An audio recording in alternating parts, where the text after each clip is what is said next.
सद्गुरु ओशो कहते हैं, राम राज्य कभी नहीं आना चाहिए। राम के समय को तुम राम राज्य कहते हो। हालात आज से भी बुरे थे। कभी भूल कर राम राज्य फिर मत ले आना। एक बार जो भूल हो गई सो हो गई, अब दोबारा मत करना। राम के राज्य में आदमी बाजारों में गुलाम की तरह बिकते थे। कम से कम आज आदमी बाजार में गुलामों की तरह तो नहीं बिकता। और जब आदमी गुलामों की तरह बिकते रहे होंगे तो दरिद्रता निश्चित रही होगी, नहीं तो कोई बिकेगा कैसे? किस लिए बिकेगा? दीन और दरिद्र ही बिकते होंगे। कोई अमीर तो बाजारों में बिकने न जाएंगे। कोई टाटा, बिरला, दालमिया तो बाजारों में बिकेंगे नहीं। स्त्रियां बाजारों में बिकती थीं। वे स्त्रियां गरीबों की स्त्रियां ही होंगी, उनकी ही बेटियां होंगी। कोई सीता तो बाजार में नहीं बिकती थी, उसका तो स्वयंवर होता था। तो किनकी बच्चियां बिकती थी बाजारों में? और हालात निश्चित ही भयंकर रहे होंगे, क्योंकि बाजारों में ये बिकती स्त्रियां और लोग, आदमी और औरतें दोनों, विशेषकर स्त्रियां। राजा तो खरीदते ही खरीदते थे, धनपति तो खरीदते ही खरीदते थे, जिनको तुम ऋषि मुनि कहते हो वे भी खरीदते थे। गजब की दुनिया थी। ऋषि मुनि भी बाजारों में बिकती हुई स्त्रियों को खरीदते थे। अब तो हम भूल ही गए वधू शब्द का असली अर्थ। अब तो हम शादी होती है नई नई तो वर वधू को आशीर्वाद देने जाते हैं। हमको पता ही नहीं कि हम किसको आशीर्वाद दे रहे हैं। राम के समय में और राम के पहले भी वधू का अर्थ होता था खरीदी गई स्त्री, जिसके साथ तुम्हें पत्नी जैसा व्यवहार करने का हक है, लेकिन उसके बच्चों को तुम्हारी संपत्ति पर कोई अधिकार नहीं होगा। पत्नी और वधू में यही फर्क था। सभी पत्नियां वधू नहीं थीं और सभी वधुएं पत्नियां नहीं थीं। वधू नंबर 2 की पत्नी थी, जैसे नंबर 2 की बही होती है न, जिसमें चोरी चपाटी का सब लिखते रहते हैं। ऐसी नंबर 2 की पत्नी थी वधू।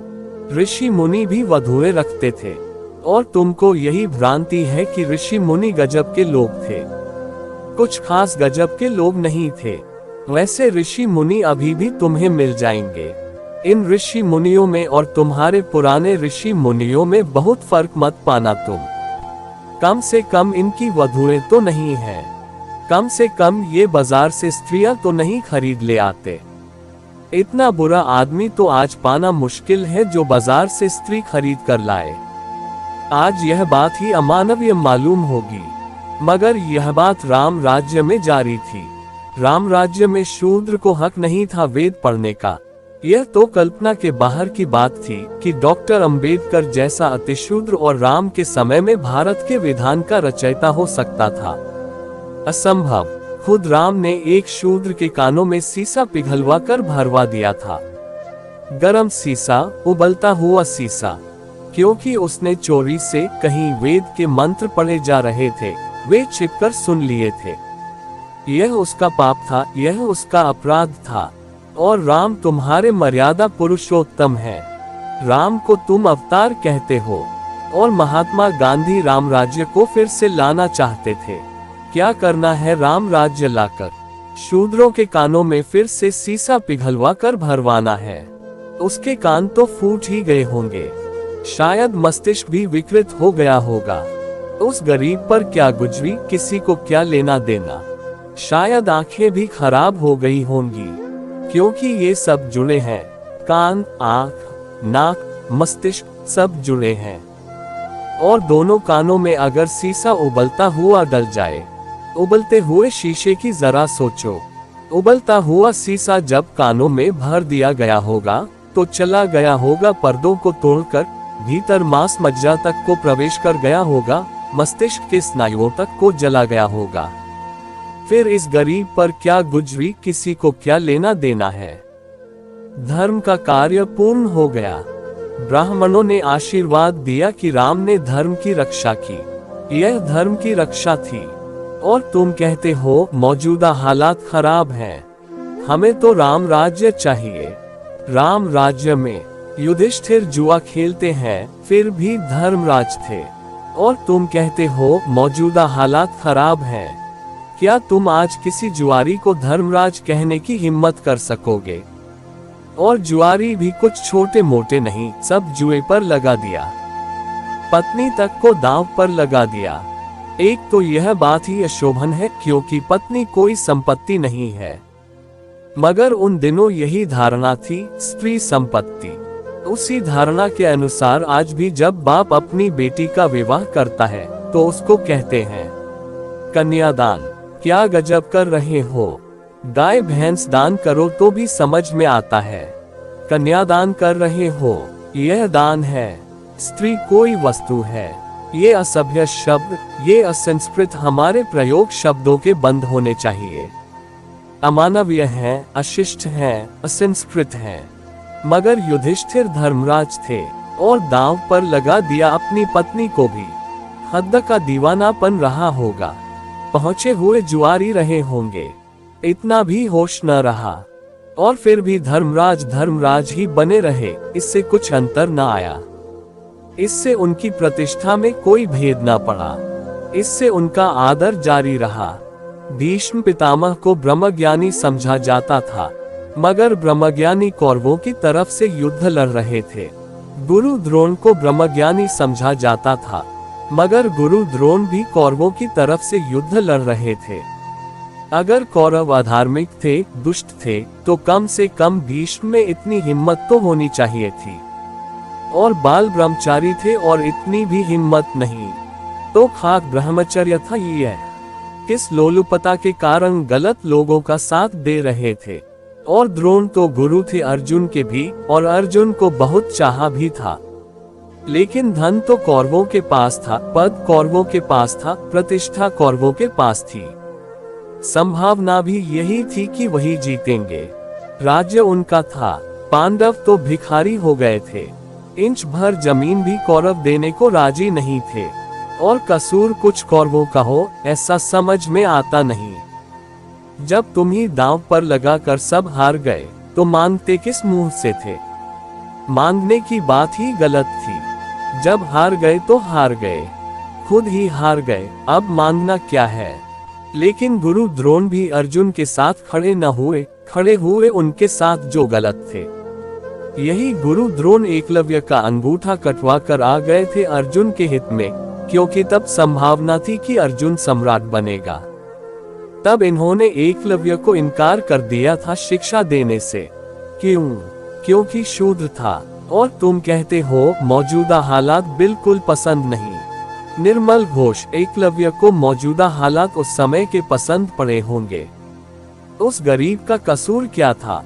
अगर उसने मांग की थी, प्रार्थना की थी कि मुझे भी स्वीकार कर लो शिष्य की भांति, मुझे भी सीखने का अवसर दे दो।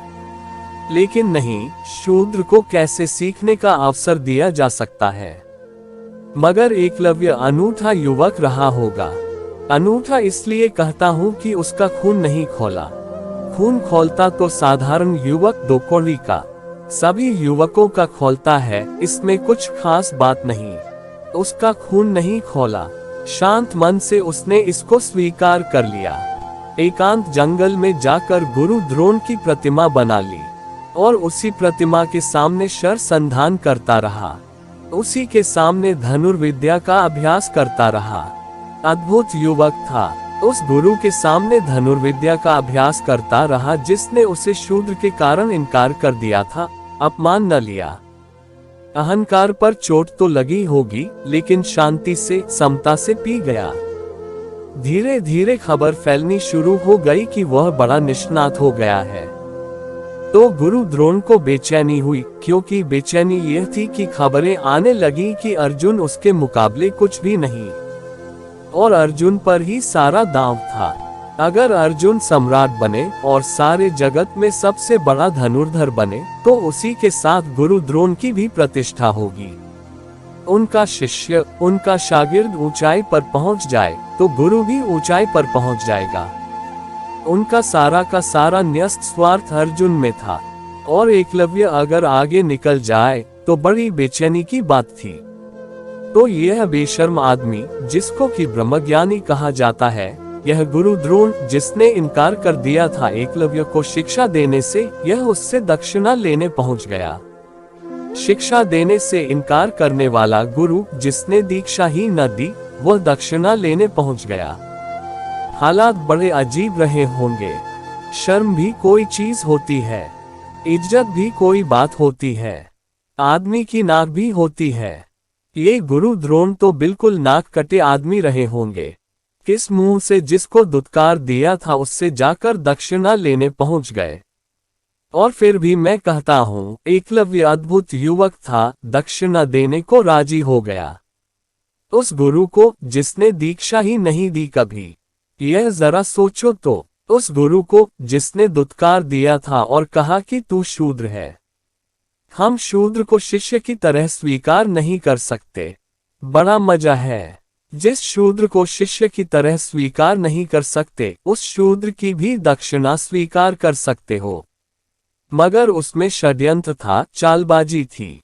उसने चरणों पर गिर कर कहा, आप जो कहें। मैं तो गरीब हूं, मेरे पास कुछ है नहीं देने को। मगर जो आप कहें, जो मेरे पास हो, तो मैं देने को राजी हूं। यूं प्राण भी देने को राजी हूं। तो क्या मांगा? मांगा कि अपने दाएं हाथ का अंगूठा काटकर मुझे दे दे। जालसाजी की भी कोई सीमा होती है, अमानवीयता की भी कोई सीमा होती है, कपट की, कूटनीति की भी कोई सीमा होती है। और यह ब्रह्मज्ञानी उस गरीब एकलव्य से अंगूठा मांग लिया। और अद्भुत युवक रहा होगा, निर्मल घोष दे दिया उसने अपना अंगूठा। तत्क्षण काट कर अपना अंगूठा दे दिया, जानते हुए कि दाएं हाथ का अंगूठा कट जाने का अर्थ है कि मेरी धनुर्विद्या समाप्त हो गई। अब मेरा कोई भविष्य नहीं। इस आदमी ने सारा भविष्य ले लिया। शिक्षा दी नहीं, और दक्षिणा में जो मैंने अपने आप सीखा था उस सब को विनिष्ट कर दिया।